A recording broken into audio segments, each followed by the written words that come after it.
was asked to say something about Japan as number one and why it's no longer number one. Those of you who know what I was trying to say when I wrote this book in 1979, and it really, in a way, begins at the center, because the year I was getting the information that later became the book, really, I spent the first 4 months at the center, and then I spent another 8 months or so in Tokyo learning about things. At the time, the research topic I picked was the Zeikai. And the reason I picked the Zeikai is because I thought we had quite a few good books on the politics, on the political parties, not just the LDP, but Socialist Party. There were just a few books at that time coming out on the bureaucracy. And at the time, I remember Ed Reichauer always say there was kind of a triangle of power in Japan. There's the Seikai and the Zeikai, and then there was the Kankai. And the Zeikai we didn't really have very much. So I thought I would spend the year learning about that. And I did go through, I've spent a lot of time at Keidanren and Nikkeiren and so forth, and went to the regional associations to try to learn about that function, which is really quite different from now. But when I got back at the end of the year, I said, my God, Japan has grown so rapidly since I left it in 1960. I've been coming to Japan every year, and I've come at least once a year since 1960. So that's over 50, that's just 50 years since I first left Japan after my first 2 years here. I came as a postdoc. And so that having done the field work here, I could see that even though I came every year, I hadn't spent that long a time as a whole year since 1960. And as I sort of observed place after place, extraordinary progress, I could see that at the pace Japan was going to go, that it was going to be very troubling for Americans to have that kind of competition. And Japan would do very well. I'm a sociologist, and I was trained by Talcott Parsons, who thought you should look at society as a whole and try to pick up the key institutions and examine that. And so what I thought of my book is a kind of institutional analysis of what was going through Japan. And I felt, as you know, the subtitle is Lessons for America, because I thought at that time that if America woke up 10 years later and hadn't realized Japan was coming on, we would be surprised, and it could be very nasty. It could be a very messy response. And that if we had a good understanding, we could respond to it in a healthy way. And I thought a lot of the institutions that Japan did were very, very, very excellent. And so I thought of Japan not as the biggest economy, and not as, I never said that Japan was going to pass the United States economically, although the idea went through my mind when I was thinking about writing. I was trying to write the last part, should I say, and I wasn't confident, and I didn't believe that was the way it was going to work out.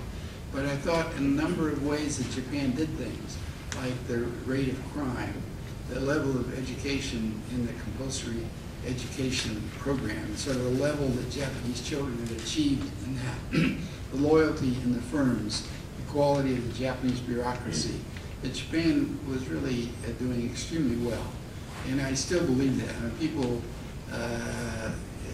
looking at my book, when it first came out, I think the common response is, he's been a little too much time in Asia, and it's a little funny, and it's a little peculiar, but it's sort of interesting, but it's a little peculiar take on somebody who way overestimated. About 10 years after that, I said, my God, that guy really had foresight, understanding. He saw things more deeply than the next guy, and you could see he was coming in. And then 10 years after that, the question was,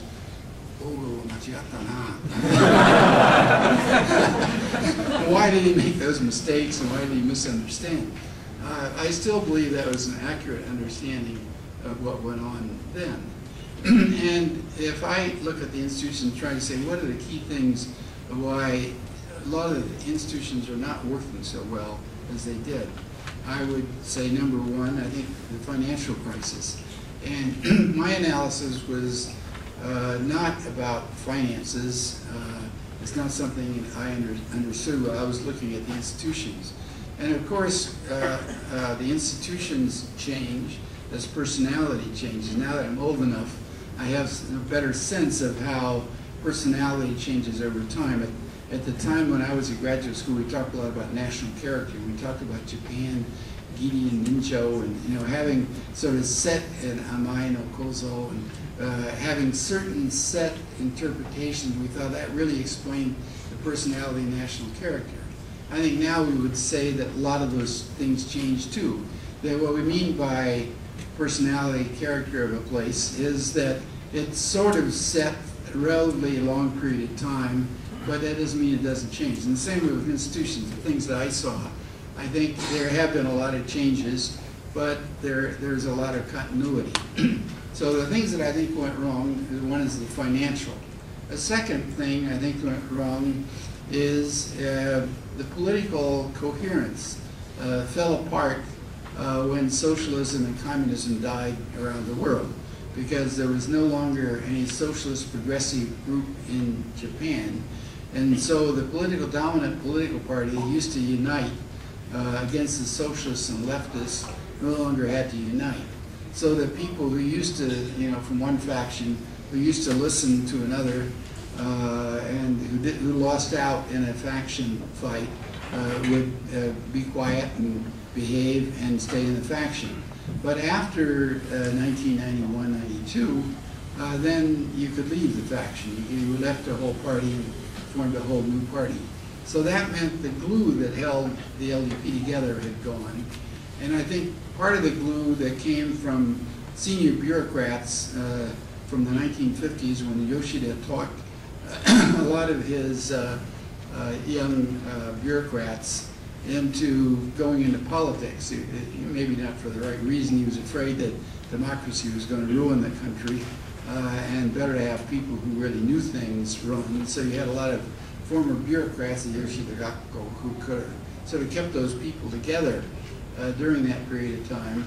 But that group had gone too. So we lacked the coherence, and the system that we set up, perhaps it was too democratic, and I think now in the new age of populism, when people appeal to what you say day by day and can measure polls day by day, many politicians are thinking much more in terms of the day than they are the bigger structure. They lack the glue that enables them to think long term.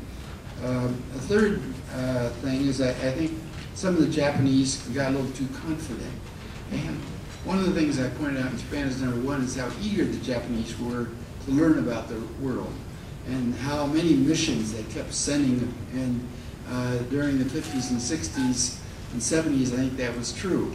But now, as you know, there are fewer Japanese students going abroad, and the eagerness to learn about the outside world has faded off. And I think that maybe started during the years of pride when Japan was doing so well, but somehow hasn't been kept alive as well as it is. Another thing I think that makes Japan psychologically sort of feeling not as strong is, of course, the rise of China. And I think the complex from World War II has created a kind of guilt feeling among some Japanese for what they did.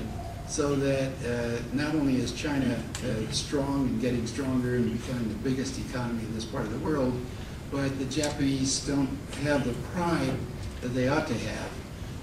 It seems to me, you people here who stay in Japan know much more what's going on day to day than I do.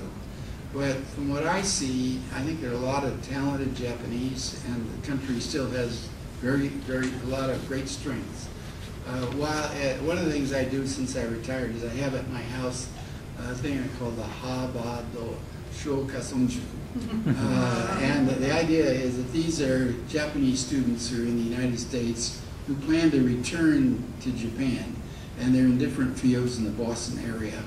And would you believe there are about 60 people who come to my house once a month to engage in these discussions.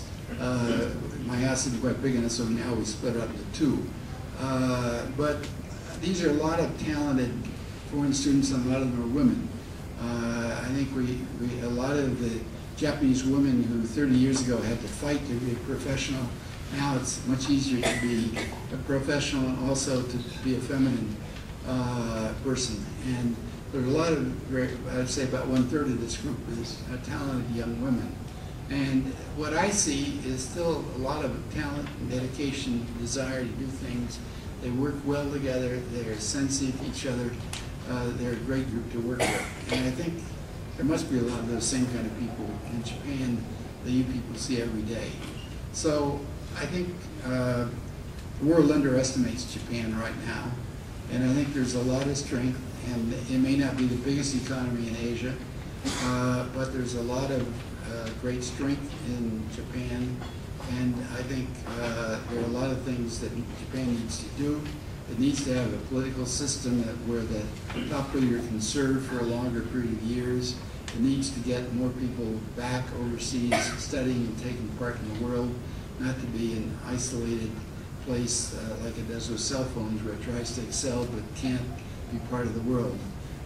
So I think there are a lot of things that Japan needs to work on.